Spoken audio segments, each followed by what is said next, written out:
குரு பகவான் வக்ர பெயர்ச்சி காரணமாக மேஷ ராசிக்கு வாழ்க்கை மாறப்போகிறது. உங்களிடம் இதுவரை கடன் வாங்கி கொடுக்காதவர்கள் உடனே கொடுத்து விடுவார்கள். லாட்டரி அடிக்கும் யோகங்கள் உண்டு. பிசினஸ் மூலம் திடீர் அதீத லாபம் கிடைக்கும் வாய்ப்புகள் உண்டு. மாத ஊதியம் பெறும் நபர்களுக்கு திடீரென 2-3 மடங்கு சம்பளம் உயரும் வாய்ப்புகளும் கூட உண்டு. 12 மாதங்களுக்கு ஒருமுறை பெயர்ச்சி அடையும் குரு பகவான் இடையிடையே வக்ர பெயர்ச்சியும் அடைவார். மேஷ ராசியில் 9 அக்டோபர் 2023 அன்று இந்த முறை குரு வக்ர அடையப் போகிறார். அதாவது ரிஷப ராசியில் இருந்து மேஷ ராசிக்கு பின்னோக்கி செல்லப் போகிறார்.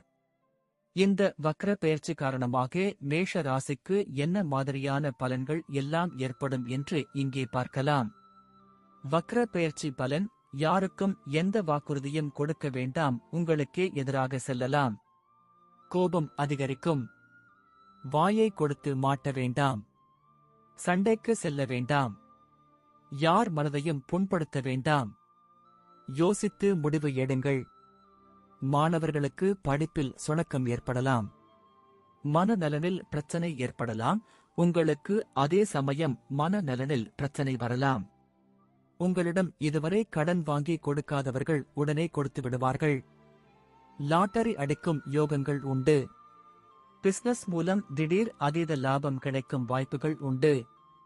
மாத ஊதியம் பெறும் நபர்களுக்கு திடீரென 2-3 மடங்கு சம்பளம் உயரும் வாய்ப்புகளும் கூட உண்டு. அரசியலில் இருப்பவர்கள் கவனமாக இருக்கவும். உங்கள் பதவிகள் காலியாகும் வாய்ப்புகள் அதிகம் உள்ளன. உங்கள் வேலையில் நல்ல கவனத்துடன் இருக்கவும். இல்லை என்றால் வேலை போகும் ஆபத்தும் உள்ளது. நிலம், வீடு வாங்கும் போது ஆவணங்களை சரி பார்க்கவும். விவகாரம் உள்ள நிலங்களை வாங்க வேண்டாம்.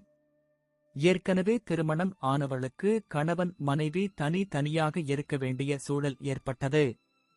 சிலருக்கு டைவர்ஸ் செய்ய வேண்டிய மோசமான சூழல் கூட ஏற்பட்டது. இன்னும் சில மேஷ ராசிக்காரர்களுக்கு கடுமையான கடன் நிலவி வந்தது. நீங்கள் எவ்வளவு சம்பாதித்தாலும் போதவில்லை என்ற நிலை இருந்தது. தொழில் வளர்ச்சி, சொத்து வளர்ச்சி கொடுக்கும் குரு பெயர்ச்சி உங்கள் வாழ்க்கையை சோதித்து பார்த்து பின்னர் நலன்களை கொடுப்பார். ஆரோக்கியத்திலும் குடும்பத்திலும் சிரமங்களை ஏற்படுத்தினாலும் தலைக்கு வந்தது எல்லாம் தலை பாகையோடு சென்றுவிடும். திருமண வாழ்க்கையில் நிலவிய பிரச்சனைகள் சரியாகும். இத்தனை காலம் மன வாழ்க்கையில் நிலவிய மோதல்கள் முடிவிற்கு வரும். மீண்டும் கணவன் மனைவி ஒன்றாக வாழும் வாய்ப்பு கிடைக்கும். மோசமான பொருளாதார சூழ்நிலை, கழுத்தை நெரிக்கும் கடன், குழந்தைகள் வாழ்க்கையில் பிரச்சனை என்று பல பிரச்சனைகளில் இருந்து உங்களுக்கு பிரச்சனைகள் தீரப்போகிறது. உங்களுக்கு குழந்தை பாக்கியம் ஏற்படும். இத்தனை காலம் குழந்தை இல்லாமல் போனவர்களுக்கு குழந்தை பிறப்பு ஏற்படும். 2வது குழந்தைக்கு முயல்பவர்களுக்கு 2ஆம் குழந்தை கிடைக்கும். திருமணம் கைகூடும். இத்தனை காலம் பல வரங்களை தேடி இருப்பீர்கள். ஏதாவது ஒரு பெண் ஆண் அமையாதா என்று பார்த்து இருப்பீர்கள். ஆனால் இப்போது நீங்கள் தேடாமலே உங்களுக்கு திருமணம் கைகூடும்.